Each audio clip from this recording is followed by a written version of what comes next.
Hello guys, welcome back. ഇന്ന് ഞാൻ വന്നിട്ടുള്ളത് ഒരു ബീഫ് റോസ്റ്റിൻ്റെ റെസിപ്പി ആയിട്ടാണ്. വളരെ എളുപ്പത്തിലും വളരെ ടേസ്റ്റി ആയിട്ട് ഉണ്ടാക്കാൻ പറ്റിയിട്ടുള്ള ഒരു നാടൻ ബീഫ് റോസ്റ്റിൻ്റെ റെസിപ്പി.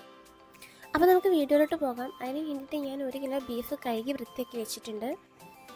കുറച്ച് നെയ്യോട് കൂടിയ ബീഫ് തന്നെ എടുക്കാൻ നോക്കണം, എന്നാലേ ബീഫ് റോസ്റ്റ് നല്ല ടേസ്റ്റി ആയിട്ട് കിട്ടുകയുള്ളൂ.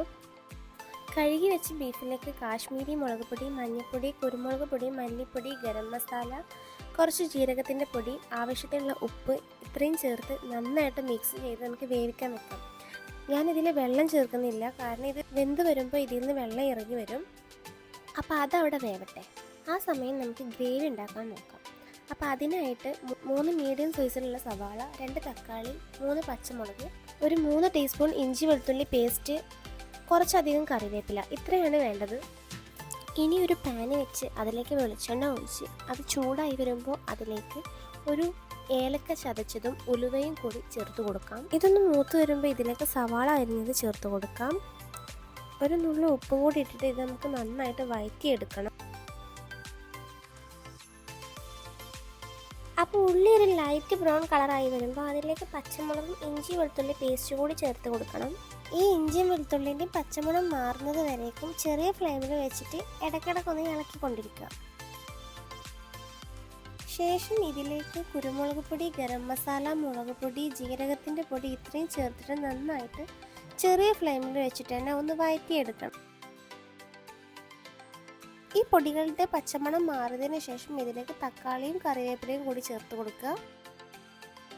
തക്കാളി നന്നായിട്ട് വഴറ്റിയെടുക്കണം. എന്നിട്ട് ഇത് നല്ല സോഫ്റ്റായിട്ട് വെന്ത് വരുന്നത് വരേക്കും നമുക്കിത് മൂടി വെച്ച് വേവിക്കാം. അപ്പോൾ ഇത് നന്നായിട്ട് വെന്ത് വന്നിട്ടുണ്ട്. ഇനി ഇതിലേക്ക് നമ്മൾ വേവിച്ച് വെച്ചിട്ടുള്ള ബീഫ് അതിൻ്റെ സ്റ്റോക്കോട് കൂടി തന്നെ ഇതിലേക്ക് ചേർത്ത് കൊടുക്കാം.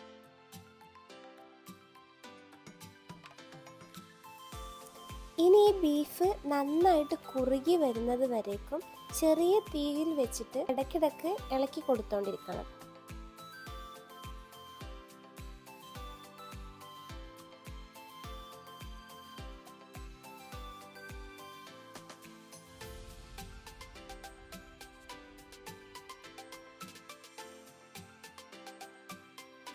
ഒരുപാട് സ്റ്റോക്കൊക്കെ ഉണ്ടെങ്കിൽ ഹൈ ഫ്ലെയിമിൽ വെച്ചിട്ട് നന്നായിട്ട് ഇളക്കി കൊടുത്ത് വറ്റിച്ചെടുത്താൽ മതി.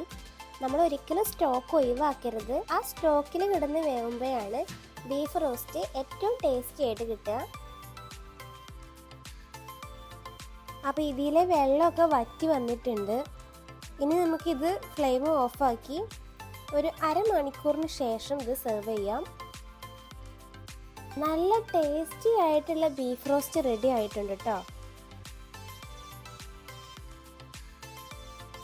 അപ്പോൾ എല്ലാവരും ട്രൈ ചെയ്ത് നോക്കിയിട്ട് നിങ്ങളുടെ അഭിപ്രായം കമൻറ്റ് ചെയ്ത് പറയണേ.